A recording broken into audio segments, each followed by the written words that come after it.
Hello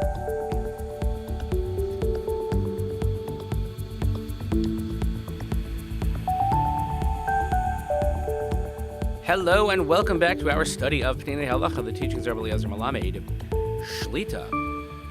Here we are, Yom Chamishi. Thanks again, everyone, for learning with us, and we continue davening L'Chalei Tzvagana Yisrael for Shalem L'Chalam Yisrael that need safe return of our hostages. And again, we dedicate our learning L'Ilui Nishmas Seren Daniel Shimon ben Harav Doron Vashel Hashem Yikum Damo. So moving on from the home improvements, let's look a little bit more narrowly focused in terms of how we set our tables or what we serve at our tables, jewelry, things like that. O tiknu chachamim, shekala orech shulchan l'orchim yachsim men echa min ha'machalim shemekubel lagish kezecher LeChurban. Chazal also instituted that when we set a table for guests, we should leave off one dish.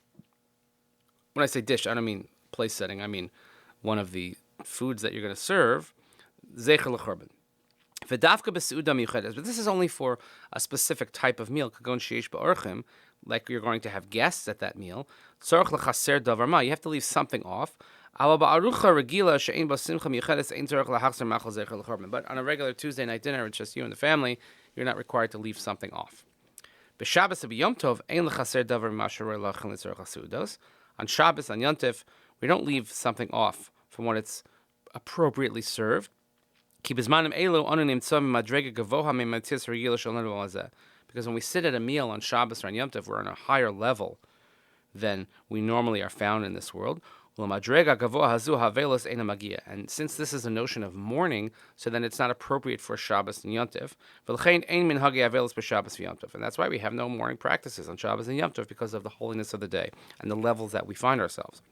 But if you're at a specific meal on a weekday, even if it's a sudas mitzvah,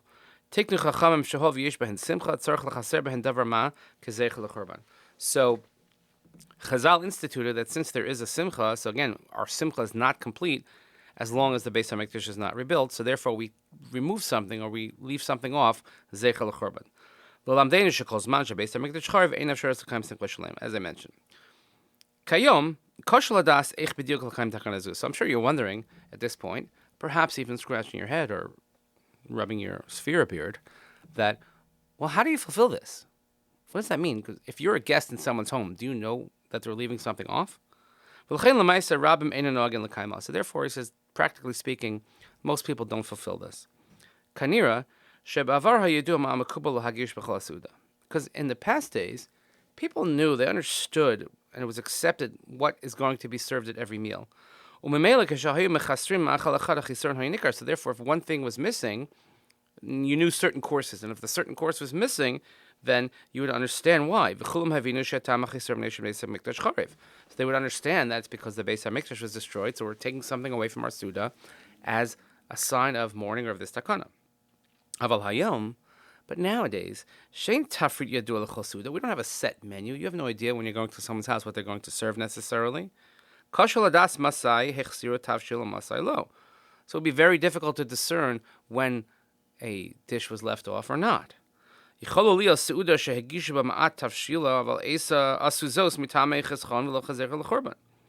be that maybe they didn't serve a lot, but maybe it's for other reasons. Maybe they didn't have the product. Maybe they didn't want to serve so much. Who knows? But it's not easily determined that it's Zecher LeChurban.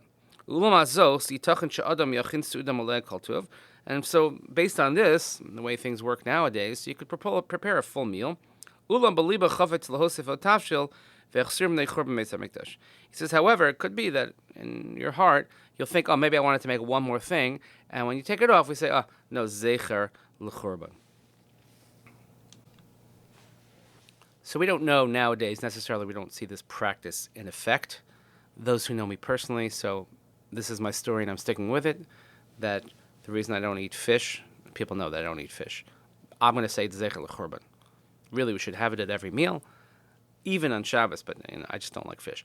But something like that, again, it's not easily determined that that's the reason. So when we serve meals, we shouldn't necessarily hold back, but perhaps if you're preparing a meal and you're thinking of this, you say, oh, maybe I would make one more dish, and that would suffice to fulfill this takana. We'll see more of this as we go along. terms of how we set the tables as well. But in the meantime, thank you so much for listening. Continue davening Chayei Tzva Gana Yisrael, Shalom L'Cham Yisrael, safe return of our hostages. Learning Leila Nishmat, Sir Daniel Shem Ben Arav Daron V'Shelei Shem Kundamo. Appreciate everyone who's coming to listen. We'll see you again here next time. Have a great day.